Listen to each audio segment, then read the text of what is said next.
Well, good morning, everyone. Pastor Rollo here for another Rollo Devo. You all know that some of my favorite stories to use as illustrations are, of course, C.S. Lewis's Narnia stories.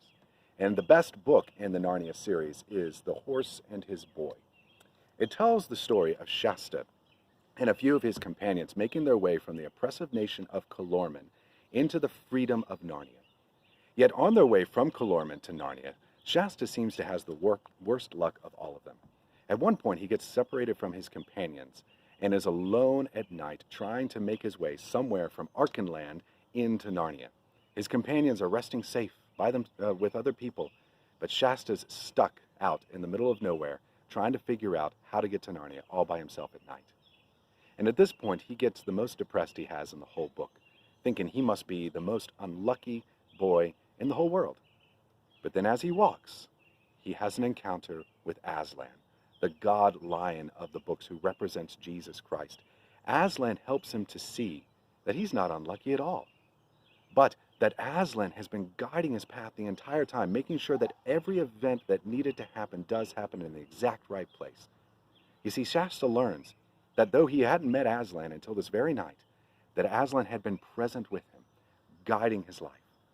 So later on, Shasta is walking on that same path, but he's walking it during the day. And he notices that there's a sheer cliff on one side of it.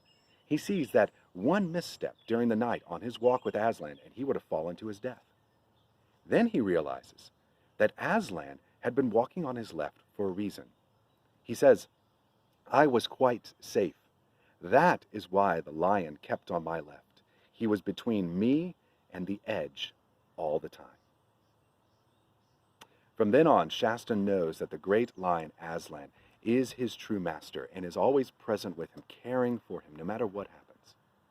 So in Genesis, that's where we are. We're back in Genesis today, and we're back to Joseph's story in Genesis 39. And in this part of the story is where Joseph is sold to Potiphar. And then after faithfully serving Potiphar, but getting falsely accused by Potiphar's wife, he gets put in prison. So like Shasta, I imagine Joseph might have thought that he was the unluckiest boy in the whole world. First, he's sold to merchants by his brothers. Then he's sold as a slave to Potiphar. Then he serves Potiphar faithfully, but still gets wrongly accused and gets thrown in jail. Things go from bad to worse for Joseph in this chapter. But I want you to notice one thing that the author points us to, or points out about Joseph at every stage of this bad to worse, from when he's sold to Potiphar and when he's put in jail. In verses 2 to 3, after he's sold to Potiphar, the Lord was with Joseph. His master saw that the Lord was with him, and that the Lord caused all that he did to succeed in his hands. And then again, towards the end of the chapter, after he's put in jail, and the Lord was with Joseph and showed him steadfast love and gave him favor in the sight of the keeper of the prison.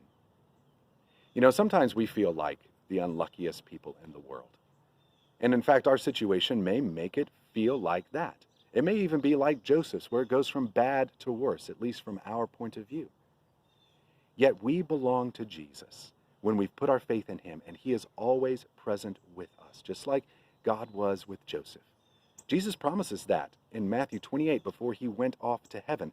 "Behold, I am with you always to the end of the age." His presence never leaves us, not even for a moment. Even when life seems like it's going from bad to worse, like it did for Joseph, like it did for Shasta, he's always the one keeping us going. As Shasta noticed with Aslan, on that day that he walked the path that he had walked with Aslan, he is between us and the edge the whole time. Ask any Christian who has been walking with Jesus for a long time to tell you about some of the roughest times in their lives. And they will also tell you, looking back on it, that they see Jesus was between them and the edge the whole time. In fact, it's a good exercise to do with your parents or your grandparents while you're socially distancing yourself at home. Ask them to tell you stories about their hardships and how they saw Jesus walking between them and the edge the whole time. He's always with us, caring for us. All we have to do, all we're required to do, is figure out what he wants us to do with the situations that we've been given. In fact, that reminds me of another famous story illustration from The Lord of the Rings. Frodo, you guys remember, Frodo says to Gandalf at one point, "I wish the ring had never come to me. I wish it need not have happened in my time." And Gandalf responds, so do I, and so do all who live to see such times. But that is not for them to decide. All we have to decide is what to do with the time that is given to us.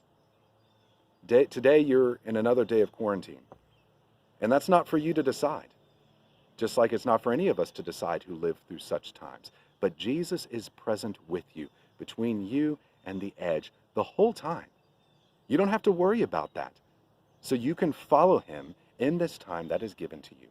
You can love your parents, do your homework, be patient with your siblings, and perhaps reach out to somebody else who might be lonely. Think about that today. Who can you reach out to that may be lonely?